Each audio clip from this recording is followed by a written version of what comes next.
प्राचीन भारत का इतिहास से हम लोग शुरू करते हैं। पाषाण काल नोट्स है इसका। जिस काल का कोई लिखित साक्ष्य नहीं मिलता उसे प्रागैतिहासिक काल कहते हैं, और आद्य ऐतिहासिक काल में लिपि के साक्ष्य तो हैं किंतु उसे अपाठ्य, मतलब हम उसे पढ़ नहीं सकते हैं, तो जिस कारण उसे आद्य ऐतिहासिक कहते हैं। मतलब लिखित साक्ष्य तो हैं पर न पढ़ने के कारण वो समझ में नहीं आता है क्या लिखा हुआ है। अब है ऐतिहासिक काल, वो है ऐतिहासिक काल उसे बोलेंगे जहाँ से हम लिखित साक्ष्य भी उपलब्ध है और प्रागैतिहासिक काल भी और पुरातात्विक साक्ष्य भी उपलब्ध है।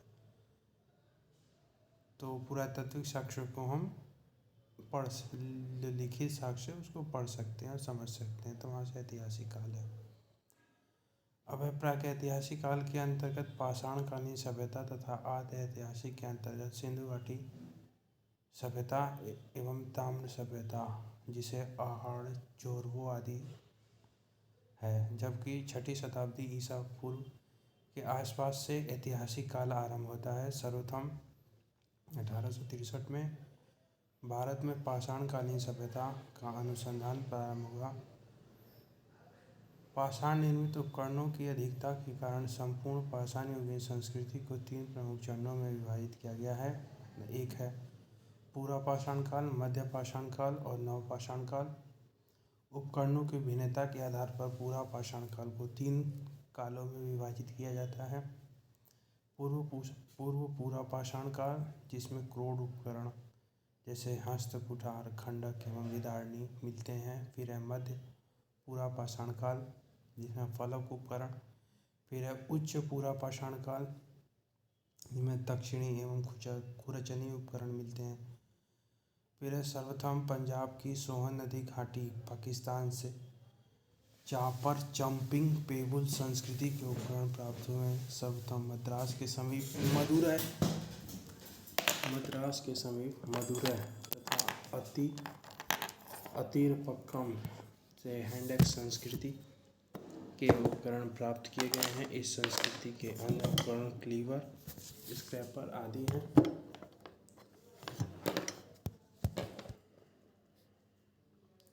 इस संस्कृति के अन्य उपकरण क्लीवर, स्क्रैपर आदि हैं। भारतीय भूगर्भ सर्वेक्षण वैज्ञानिक रॉबर्ट ब्रूसफुट भूगर्भ वैज्ञानिक और पुरातात्विक थे। 1863 ईस्वी में रॉबर्ट ब्रूसफुट ने मद्रास के पल्लवरम नामक स्थान से पहला हैंडेक्स प्राप्त किया। उनके मित्र विलियम किंग ने अतीरपक्कम से पूर्व पाषाण काल के उपकरण खोज निकाले। वर्ष 1935 में डी टेरा के नेतृत्व में एल कैम्ब्रिज अभियान दल ने सोहन घाटी में सबसे महत्वपूर्ण अनुसंधान की। बेलन घाटी में इलाहाबाद विश्वविद्यालय के जी.आर. शर्मा के निर्देशन में अनुसंधान किया गया। पूरा पाषाण काल से संबंधित यहाँ 44 पूरा स्थल प्राप्त हुए। उपकरणों के अतिरिक्त बेलन के लोहंदा नाला क्षेत्र में इस काल की अस्थि निर्मित माता देवी की एक प्रतिमा मिली है, जो संप्रति कौशाम्बी संग्रहालय में सुरक्षित है। फलकों की अधिकता के कारण मध्य पूरा पाषाण काल को फलक संस्कृति भी कहा जाता है। इन उपकरणों का निर्माण क्वार्टजाइट पत्थरों से किया गया है। पूरा पाषाण कालीन मानव का जीवन पूर्णतया प्राकृतिक था। वे प्रधानतः शिकार पर निर्भर रहते थे तथा उनका भोजन मांस अथवा कंदमूल हुआ करता था। अग्नि के प्रयोग से अपरिचित रहने के कारण वे कच्चा मांस खाते थे। इस युग का मानव शिकारी एवं खाद्य संग्राहक था। इस काल के मानव को पशुपालन तथा कृषि का ज्ञान नहीं था। भारत में मध्य पाषाण काल के विषय में जानकारी सर्वप्रथम 1867 से 68 में हुई, जब आर्कीबाल्ड कार्लाइल ने विंध्य क्षेत्र से शैल चित्र रॉक पेंटिंग खोज निकाले। मध्य पाषाण काल के विशिष्ट औजार सूक्ष्म पाषाण काल या पत्थर के बहुत छोटे औजार थे। भारत में मानव अस्थिपंजर सर्वप्रथम मध्य पाषाण काल से ही प्राप्त होने लगता है। गुजरात स्थित लंगनार सबसे महत्वपूर्ण पूरा स्थल है। यहाँ से लघु पाषाण उपकरण के अतिरिक्त पशुओं की हड्डियाँ, कब्रिस्तान तथा कुछ मिट्टी के बर्तन भी प्राप्त हुए हैं। यहाँ से 14 मानव कंकाल भी मिले हैं। मध्य पाषाणकालीन महदहा प्रतापगढ़ उत्तर प्रदेश से हड्डी एवं सींग निर्मित उपकरण प्राप्त हुए हैं। जी.आर. शर्मा ने महदहा के 3 क्षेत्रों का उल्लेख किया है, जो झील क्षेत्र, बूचड़खाना एवं संकुल क्षेत्र एवं कब्रिस्तान में निवास क्षेत्र है। बूचड़खाना संकुल क्षेत्र से ही हड्डी एवं सींग निर्मित बूचड़खाना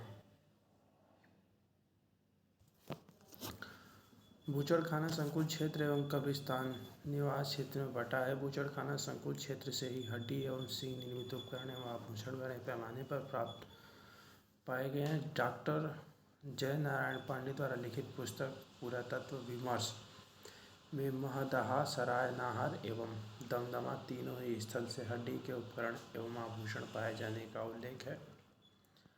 दमदमा में किए गए उत्खनन के फलस्वरूप पश्चिमी तथा मध्यवर्ती क्षेत्रों में कुल मिलाकर 41 मानव शवाधान प्राप्त हुए हैं। कहाँ से?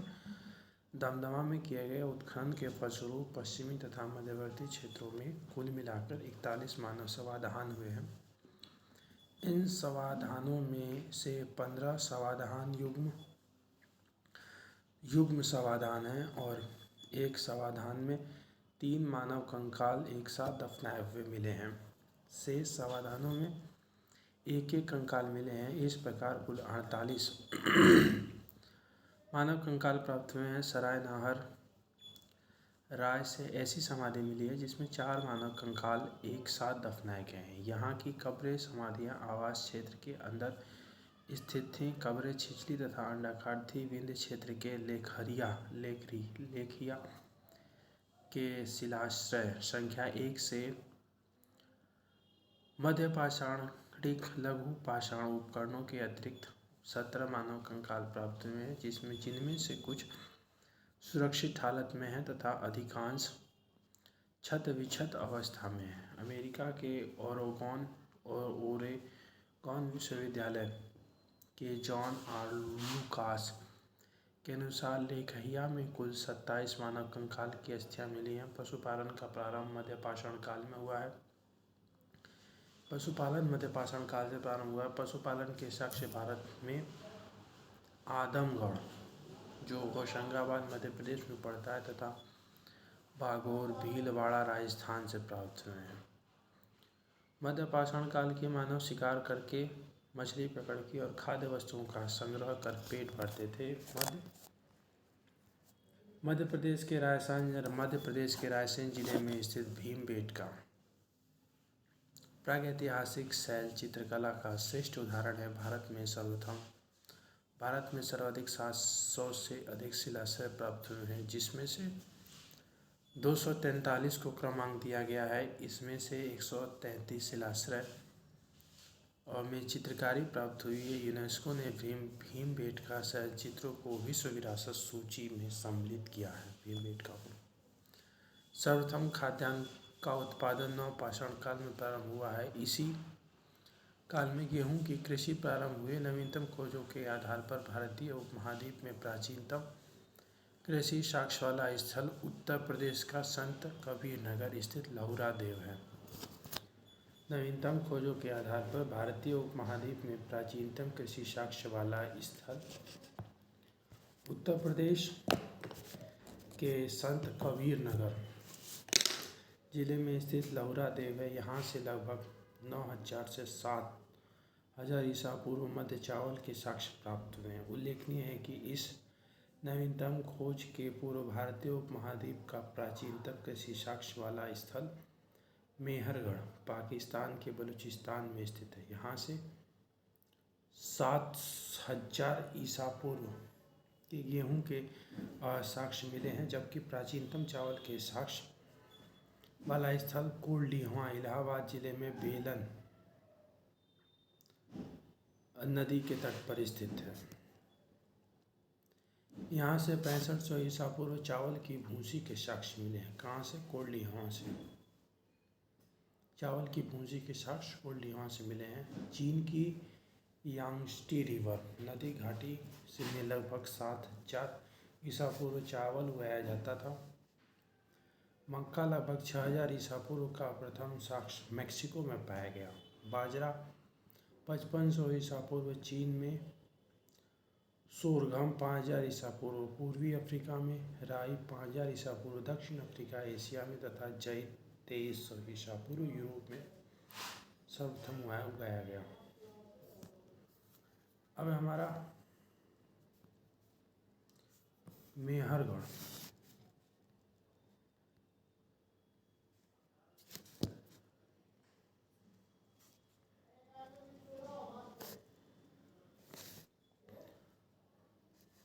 मेहरगढ़ से पाषाण संस्कृति मेहरगढ़ से पाषाण संस्कृति से लेकर हड़प्पा सभ्यता तक के सांस्कृतिक अवशेष प्राप्त हुए हैं। मेहरगढ़ में पाषाण संस्कृति से लेकर हड़प्पा सभ्यता तक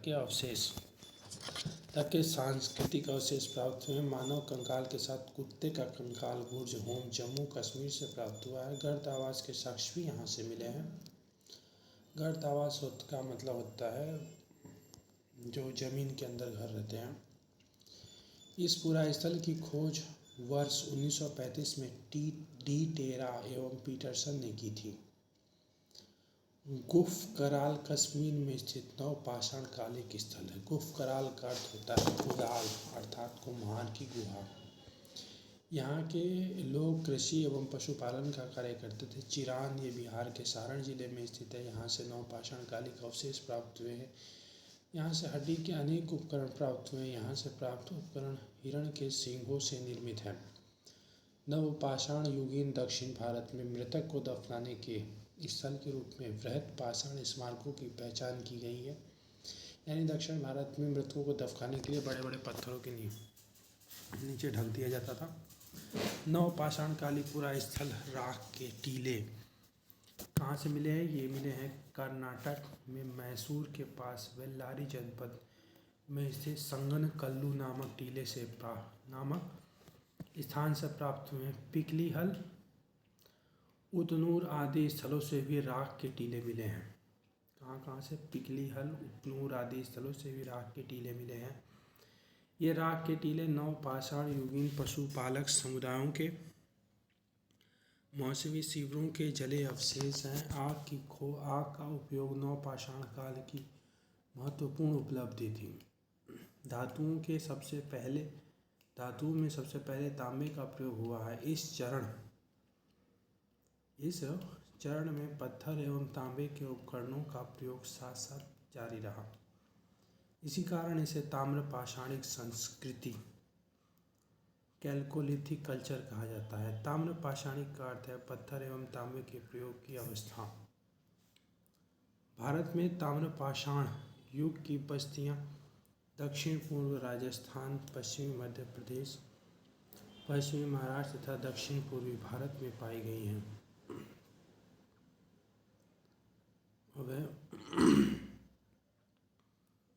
दक्षिण पूर्वी राजस्थान में अनेक पुरास्थलों की खुदाई हुई है। ये हैं अहाड़, बालाथल, बागोर, ओजियाना एवं गिलुंध। ये पूरा स्थल बनास घाटी में स्थित है। बनास घाटी में स्थित होने के कारण इसे बनास संस्कृति भी कहते हैं। अहाड़ का प्राचीनतम नाम तांबावती अर्थात तांबा वाली जगह। गिलुंध, बालाथम, ओजियाना में घरों को चारदीवारी से घेरा गया है। अहाड़ के पास गिलुंध में मिट्टी की इमारत बनी है, किंतु कहीं कहीं पर पक्की ईंटें भी लगी हैं। गिलुंध में तांबे के टुकड़े मिले हैं। अहाड़ संस्कृति अन्य ताम्र पाषाणिक संस्कृतियों से भिन्न है, क्योंकि यहाँ दूसरे केंद्रों में लाल व काले लेप के मृदभांड बने हैं, वहीं यहाँ पर इस लेप के ऊपर सफ़ेद रंग से चित्रकारी की गई है। कृष्ण लोहित मृदभांड परंपरा विशिष्ट है। पश्चिमी मध्य प्रदेश में मालवा, कायथा, एरण और नवदा टोली प्रमुख स्थल है। नवदा टोली मध्य प्रदेश का एक महत्वपूर्ण ताम्रपाषाणी पुरा स्थल है जो खरगोन जिले में स्थित है। इसका उत्खनन एच.डी.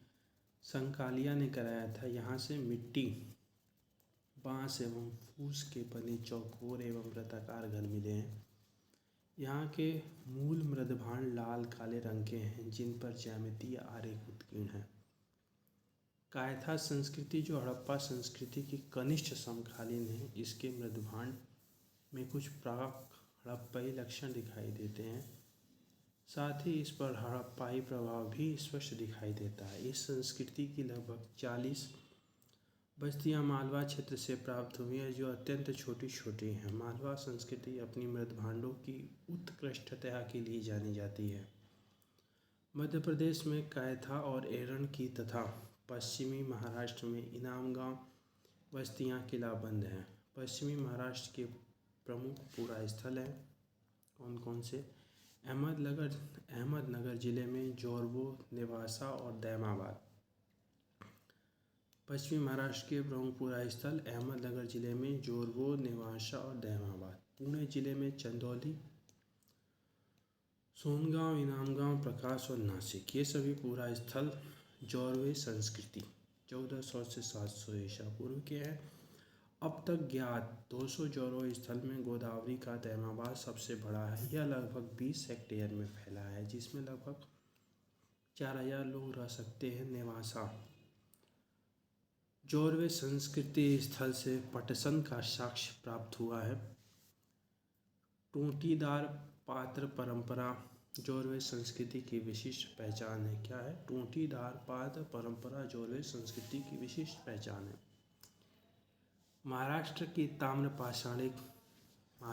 ताम्रपाषाणकालीन संस्कृति जोरवे संस्कृति के नेवासा, दैमाबाद, चंदौली, इनामगांव आदि पुरा स्थलों में मृतकों को अस्थि कलश में रखे उत्तर से दक्षिण दिशा में घरों के फर्श के नीचे दफनाए जाने के साक्ष्य प्राप्त हुए। आरंभिक ताम्रपाषाण अवस्था के इनामगांव स्थल पर चूल्हों सहित बड़े बड़े कच्ची मिट्टी के मकान और गोलाकार गड्ढों वाले मकान मिले हैं।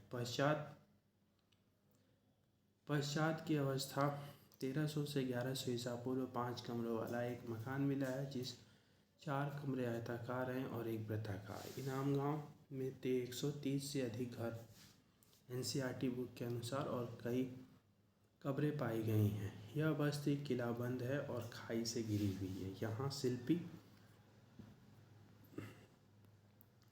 या पंसारी लोग पश्चिमी छोर पर रहते थे जबकि सरदार प्रायः केंद्र स्थल में रहता था। यहाँ से अन्नागार भी मिला है।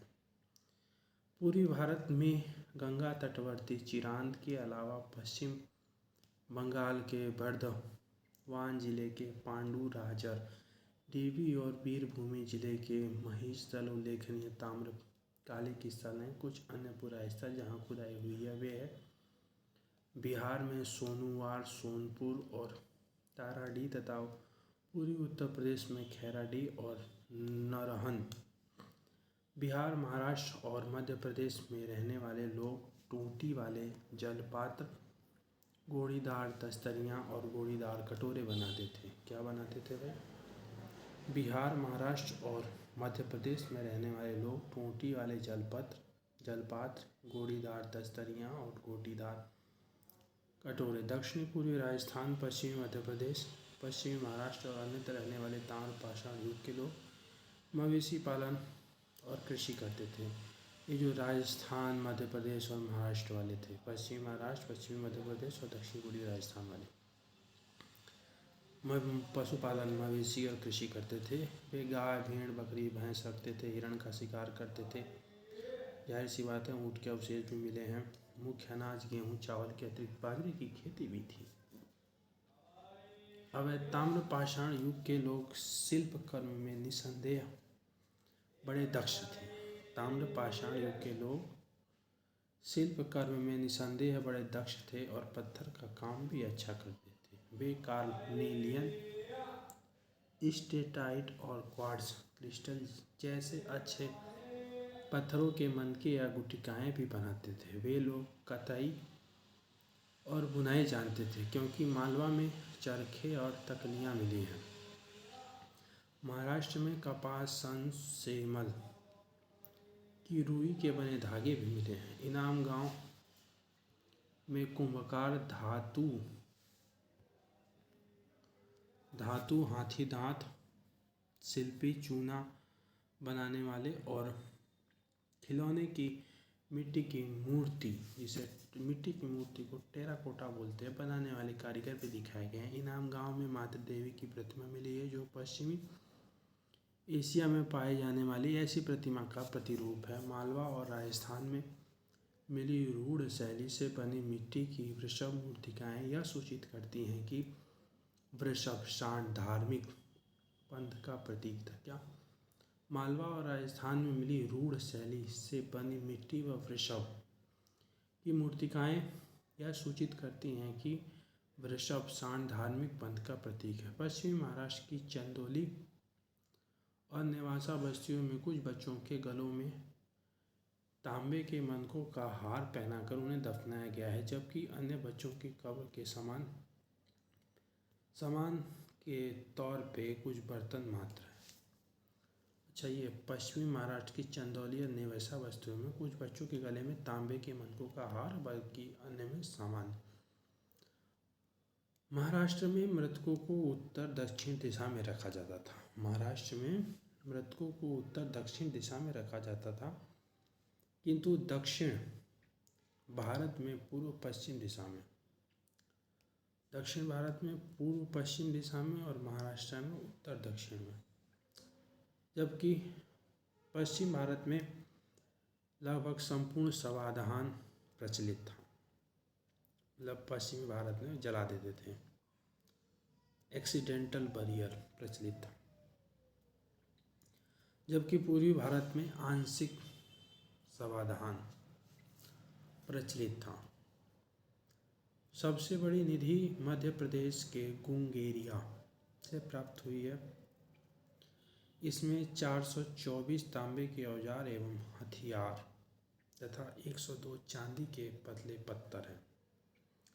कायथा के एक घर में तांबे के 28 कंगन और 2 अद्वितीय ढंग की कुल्हाड़ियाँ पाई गई हैं।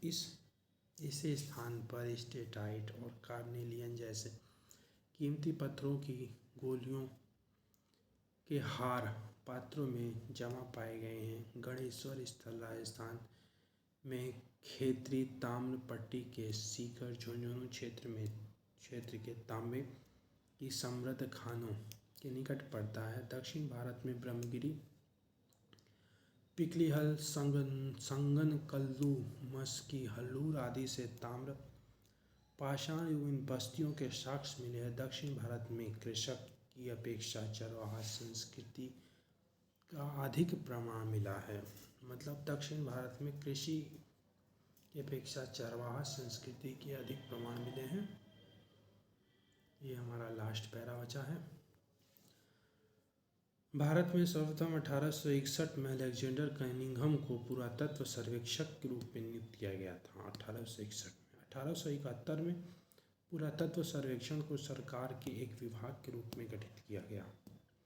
वर्ष 1901 में लॉर्ड कर्जन के समय में इसे भारतीय पुरातत्व सर्वेक्षण के रूप में केंद्रीकृत कर जॉन मार्शल को इसका प्रथम महानिर्देशक बनाया गया था 1901 में। वर्ष 1902 में जॉन मार्शल ने कार्यभार संभाला। अब प्रश्न कोश। रॉबर्ट ब्रूसफुट कौन थे? तो ये एक भूवैज्ञानिक भी थे और ये पुरातत्वविद भी थे, दोनों सही है। एनसाइक्लोपीडिया ब्रिटेनिका के अनुसार रॉबर्ट ब्रूसफुट ब्रिटिश भूवैज्ञानिक और पुरातत्वविद थे। जियोलॉजिकल सर्वे से संबंध ब्रूसफुट 1863 में भारत में पाषाणकालीन बस्तियों के अन्वेषण की शुरुआत किया था, दोनों सही है। अब कोपेनहेगन संग्रहालय की सामग्री से पाषाण, कांस्य और लौह युगीन का त्रियुग एक किसने विभाजन किया था? थॉमसन ने।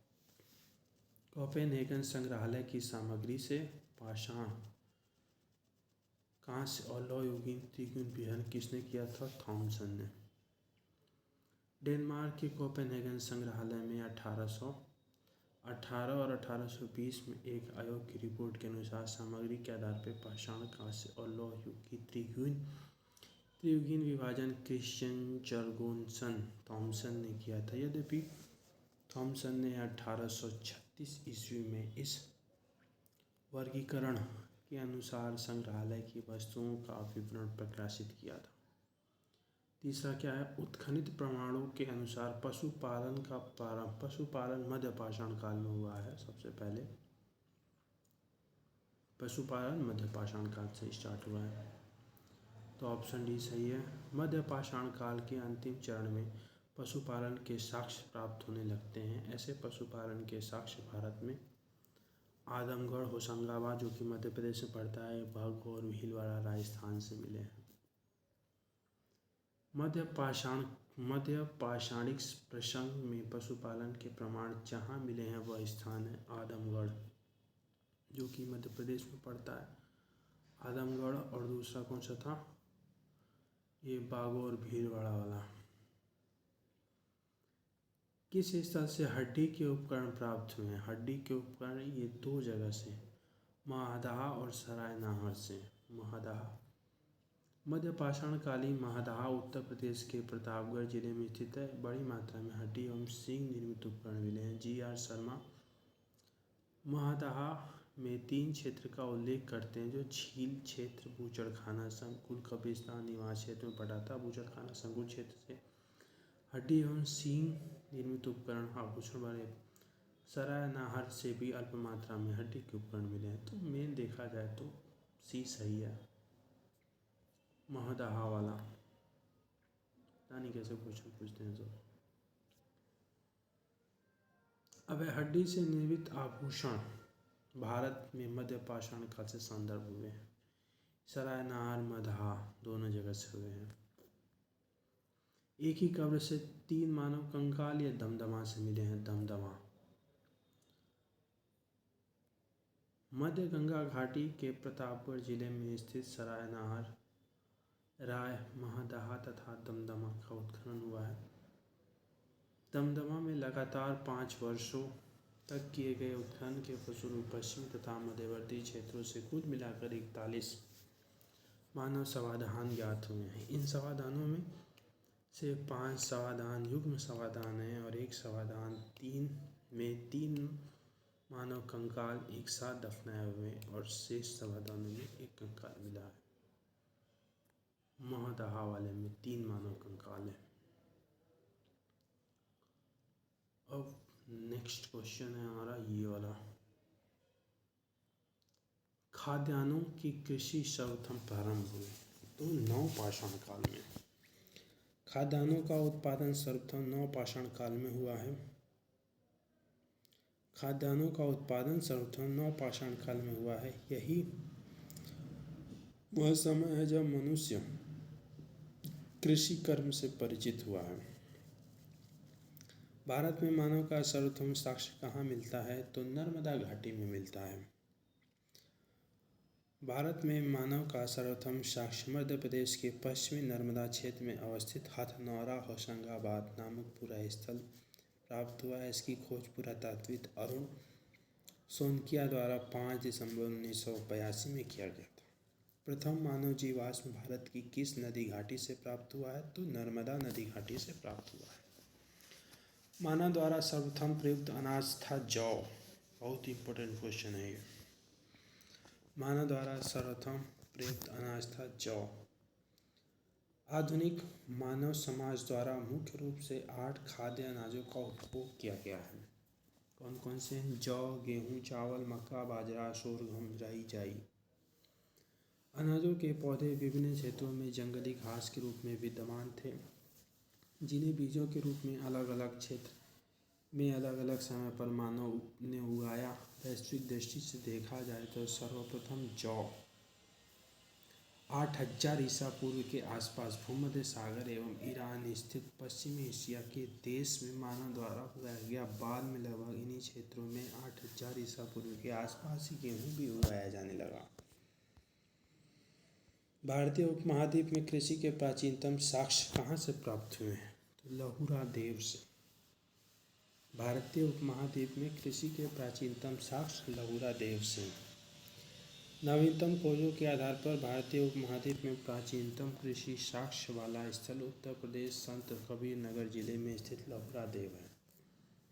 यहाँ से 9000 से 7000 ईसा पूर्व के बीच चावल के साक्ष्य प्राप्त हुए। उल्लेखनीय है कि इस नवीनतम खोज के पूर्व भारतीय उपमहाद्वीप का प्राचीनतम कृषि साक्ष्य वाला स्थल मेहरगढ़ पाकिस्तान के बलूचिस्तान में स्थित है। यहाँ से 7000 ईसा पूर्व गेहूँ के साक्ष्य मिले, जबकि प्राचीनतम चावल के साक्ष्य वाला स्थल कोल्डियाँ इलाहाबाद जिले में बेलन नदी के तट पर स्थित है। यहाँ से 6500 ईसा पूर्व चावल की भूसी के साक्ष्य मिले हैं। माना जाता था उपरोक्त संदर्भों में अब यदि विकल्प में लहुरा देव रहता है तो वही होगा, परंतु लहुरा देव विकल्प न होने उसका पूर्व उत्तर सही होगा, जैसा कि ये कोल्डियाँ वाला है।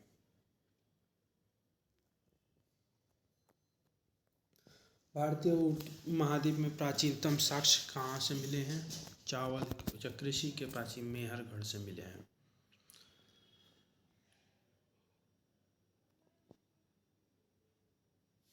मेहरगढ़ पाकिस्तान वाला। भारतीय उपमहाद्वीप के कृषि के साक्ष्य कहाँ से प्राप्त हुए हैं? तो मेहरगढ़। लहुरा देव रहेगा तो लहुरा देव।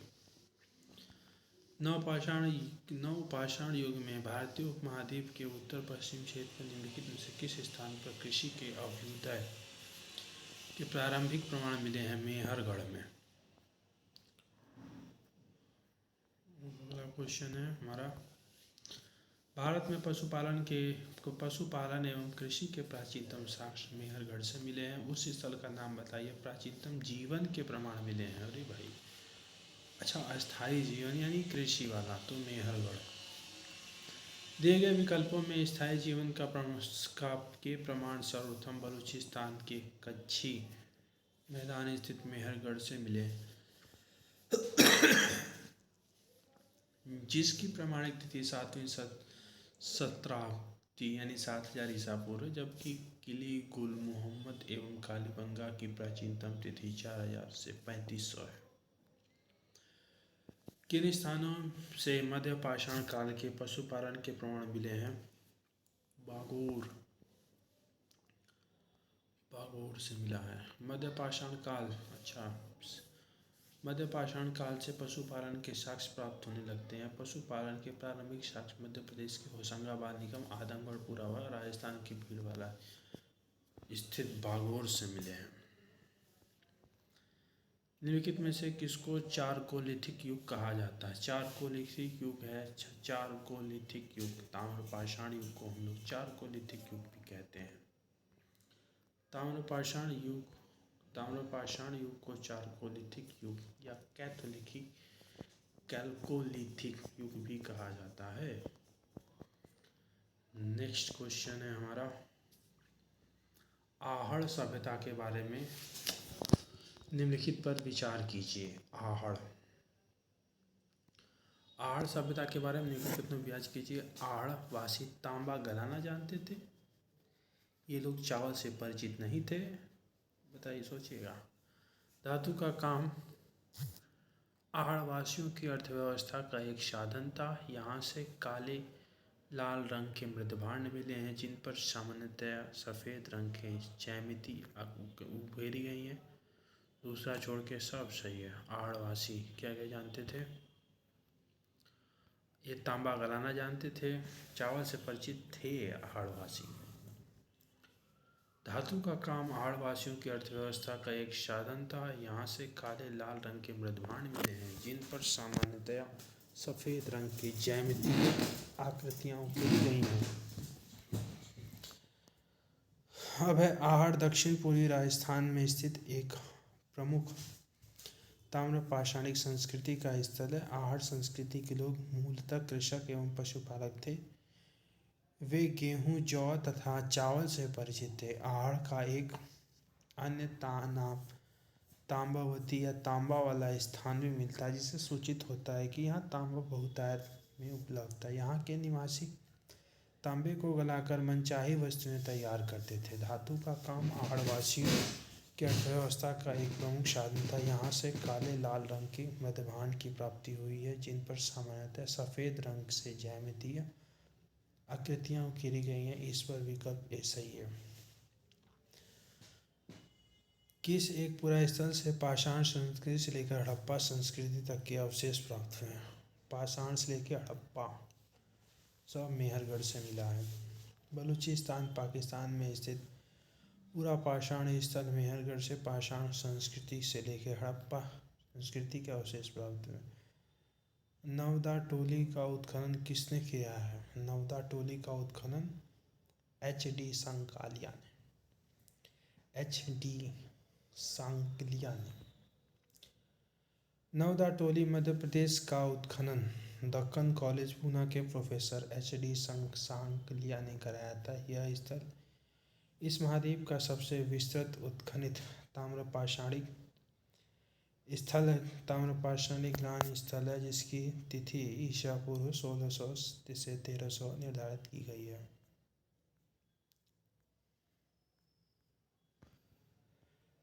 नवदा टोली किस राज्य में अवस्थित है? नवदा टोली किस राज्य में अवस्थित है? मध्य प्रदेश में अवस्थित है।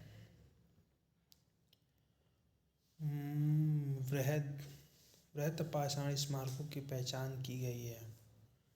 मृतकों को दफनाने के स्थान के रूप में नवपाषाण युगीन दक्षिण भारत में शवों को विभिन्न प्रकार की समाधियों में दफनाने की परंपरा विद्यमान थी। इन समाधियों को जो विशाल पाषाण खंडों से निर्मित है, बृहत पाषाण या मेगालिथ के नाम से जाना जाता है। इनके विभिन्न प्रकार हैं, जैसे शिष्ट समाधि, pit circle, cairn circle, dolmen, umbrella stone, wood stone, कंदराएं, मेहिर। राख का टीला निम्नलिखित किस नवपाषाण कालिक स्थल से राख का टीला ये कर्नाटक साइड में पड़ता है, संगनकल्लू वहाँ पे। कर्नाटक में मैसूर के पास वेल्लारी जनपद में संगनकल्लू नामक नवपाषाण कालीन पूरा स्थल से राख के टीले प्राप्त हुए। राख के टीले मिलने से मतलब है कि लोग आग जलाना जानते थे। भीमबेटका गुफा के शैल चित्रों के लिए फेमस है। मध्य प्रदेश के रायसेन जिले में स्थित भीमबेटका प्रागैतिहासिक शैल चित्रकला का श्रेष्ठ उदाहरण है। गुफा में जीवन के विविध रंगों को पेंटिंग के रूप में उकेरा गया है, जिनमें हाथी, सांबर, हिरण आदि के चित्र हैं। अब तक लगभग 700 शरण स्थलियों की पहचान की जा चुकी है, जिसमें 133 पर चित्र पाए गए हैं। कौन सा प्रागैतिहासिक चित्रकला के लिए प्रसिद्ध है? तो यही भीमबेटका वाला, ऑप्शन बी। भीमबेटकाएँ कहाँ स्थित है? रायसेन, अब्दुल्लारगंज, रायसेन में। भारत के किस शिलाश्रय में सर्वाधिक चित्र पाए गए हैं? भीमबेटका में। निम्नलिखित में से किस भारतीय पुरातत्ववेत्ता ने पहली बार भीमबेटका गुफा को देखा और उसके शैल चित्र को प्रागैतिहासिक महत्व में खोजा? तो हमारा है V.S. वांकणकर। मध्य प्रदेश के रायसेन जिले में स्थित भीमबेटका प्रागैतिहासिक शैल चित्रकला का श्रेष्ठ उदाहरण है। इसकी खोज वर्ष 1957 में V.S. वांकणकर ने की थी। यूनेस्को ने भीमबेटका शैल चित्रों को विश्व विरासत सूची में सम्मिलित किया है। भीमबेटका किसने खोजा है? V.S. वांकणकर, सी। डॉक्टर विष्णुधर वाकाकर। गौरिक मृदभांड पात्र OCP का नामकरण हुआ है हस्तिनापुर में। गौरिक मृदभांड पात्र OCP का नामकरण हस्तिनापुर में हुआ है। गंगा यमुना दोआब की संस्कृति। गंगा यमुना दोआब की सांस्कृतिक परंपरा संभवतः उस संस्कृति के साथ शुरू होती है जिसे अपने अत्यंत विशिष्ट मृदभांड के नमूने के कारण गेरुवाड़ी गौरिक मृदभांड संस्कृति OCP कहा गया है। VB लाल ने वर्ष 1951 में हस्तिनापुर में सर्वप्रथम गैरिक मृदभांड प्राप्त किया था और वहीं इसका नामकरण हुआ है। अवैध ताम्रश्रम काल में महाराष्ट्र के लोग मृतकों को घर के फर्श के नीचे किस तरह रखकर दफनाते थे? महाराष्ट्र के लोग उत्तर से दक्षिण की ओर, जबकि दक्षिण भारत के लोग पूर्व से पश्चिम और पश्चिमी भारत के लोग पूर्ण समाधान करते थे और पूर्वी भारत के लोग आंशिक समाधान करते थे।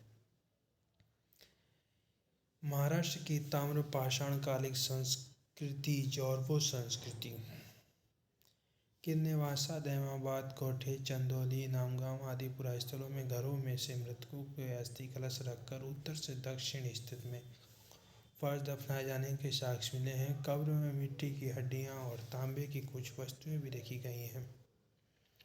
निम्नलिखित में से किस स्थल से मानव कंकाल के साथ कुत्ते का कंकाल? ये है बुर्ज होम, जम्मू कश्मीर से।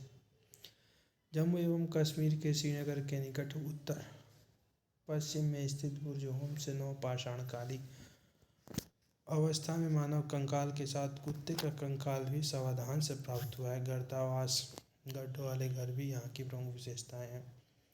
तो मानव के साथ कुत्ते, बुर्ज होम, गर्दावास, बुर्ज होम, अब इसका तो हो गया है। अब ये मिला लीजिए बुर्ज होम। अच्छा, क्या है? युग्मों पर विचार कीजिए। ख्याति किस कारण से है? बुर्ज होम से तो गर्दावास और मानव के साथ कुत्ते मिले हैं, ये तो है नहीं। तो दूसरा और तीसरा सही है। चंद्र केतुगढ़ टेराकोटा है। गणेश्वर ताम्र कलाकृतियाँ हैं। बुर्ज होम नवपाषाणकालिक पुरा स्थल जम्मू कश्मीर केंद्र शासित प्रदेश में अवस्थित है। इसकी खोज 1935 में डी टेरा एवं पीटरसन ने की थी। इस पुरा स्थल से गर्दावास के साक्ष्य की प्राप्ति चंद्र केतुगढ़ पश्चिम बंगाल प्रांत में है। कहाँ? चंद्र केतुगढ़ पश्चिम बंगाल प्रांत में स्थित एक प्रमुख ऐतिहासिक पुरातत्व स्थल है जो विद्याधरी नदी के तट पर अवस्थित है। यहाँ से ऐतिहासिक काल के टेराकोटा कला के कई उदाहरण प्राप्त हुए हैं। यानी चंद्र केतुगढ़ से टेराकोटा यानी मिट्टी के बर्तन, जो तत्कालीन शिल्प कौशल की एक असामान्य विशेषता प्रदर्शित करता है। गणेश्वर राजस्थान प्रांत में स्थित एक प्रमुख ताम्रपाषाणिक पुरा स्थल है। इस पुरा स्थल की खोज राजस्थान विश्वविद्यालय के पुरातत्व विभाग के प्रोफेसर रतन चंद्र अग्रवाल ने की थी। इस पुरा स्थल से दोहरी पेंचदार सिरे वाली ताम्र बाणाग्र, मछली पकड़ने का कांटा तथा विभिन्न प्रकार के मृदभांड प्राप्त हुए हैं। विकल्प डी सही है। विंध्य क्षेत्र के किस शिलाश्रय से सर्वाधिक मानव कंकाल मिले हैं? लेखिया। विंध्य क्षेत्र के किस शिलाश्रय से सर्वाधिक मानव कंकाल मिले हैं? विंध्य क्षेत्र के किस शिलाश्रय से सर्वाधिक मानव कंकाल? लेखिया से। Doctor JN. पांडे की पुस्तक पुरातत्व विमर्श के अनुसार विंध्य क्षेत्र के लेखैया के शिलाश्रय संख्या 1 से मध्य पाषाण लघु पाषाणिक उपकरणों के अतिरिक्त 17 मानव कंकाल प्राप्त हुए हैं, जिनमें से कुछ सुरक्षित हालत में तथा अधिकांश क्षत विक्षत अवस्था में प्राप्त है। अमेरिका के ओरेगॉन विश्वविद्यालय के जॉन आर. लुकास के अनुसार लेखैया में कुल 27 मानव कंकालों की अस्थियां मिली हैं। नीचे दो कथन दिए गए हैं। एक को अभिकथन ए तथा दूसरे को आर कहा गया है। अभिकथन ए, विंध्य क्षेत्र के पाषाण युगीन लोगों ने नूतन भूतल काल अंत में गंगा घाटी में प्रवचन किया है। विंध्य क्षेत्र के पाषाण युगीन लोगों ने नूतन भूतल काल के अंत में गंगा घाटी में प्रवचन किया है। दूसरा, जलवायु परिवर्तन के कारण इस काल में शुष्कता का चरण था। तो दोनों सही है, ए और आर दोनों सही है। व्याख्या देखते हैं, और सही व्याख्या भी करता है। जी.आर. शर्मा ने सराय नाहर राय में खुदाई के बाद यह अवधारणा दी कि नूतन भूतल काल के अंत में सूखे के कारण विंध्य क्षेत्र में भोजन की कमी के कारण लोगों ने गंगा घाटी में प्रवास किया। अच्छा, भारतीय पुरातत्व सर्वेक्षण विभाग किस मंत्रालय के अधीन आता है? तो संस्कृति मंत्रालय के अधीन। भारतीय पुरातत्व का जनक किसको बोलते हैं? अलेक्जेंडर कनिंघम को। अलेक्जेंडर कनिंघम को एक ब्रिटिश सेनाधिकारी के रूप में बंगाल इंजीनियर्स के साथ काम करने के लिए तैनात किया गया था। उन्हें भारतीय पुरातत्व के जनक के रूप में जाना जाता है। राष्ट्रीय मानव संग्रहालय कहाँ स्थित है? ये है भोपाल में। राष्ट्रीय मानव संग्रहालय, जिसका नाम बदलकर इंदिरा गांधी राष्ट्रीय मानव संग्रहालय कर दिया गया था, भोपाल मध्य प्रदेश में स्थित है। यह भारत सरकार के संस्कृति विभाग के अंतर्गत स्वायत्तशासित संस्था है, ऑटोनॉमस। तो इसी के साथ हमारा एक चैप्टर ख़त्म। मिलते हैं अगले चैप्टर में, सैंधव सभ्यता संस्कृति वाले में। धन्यवाद।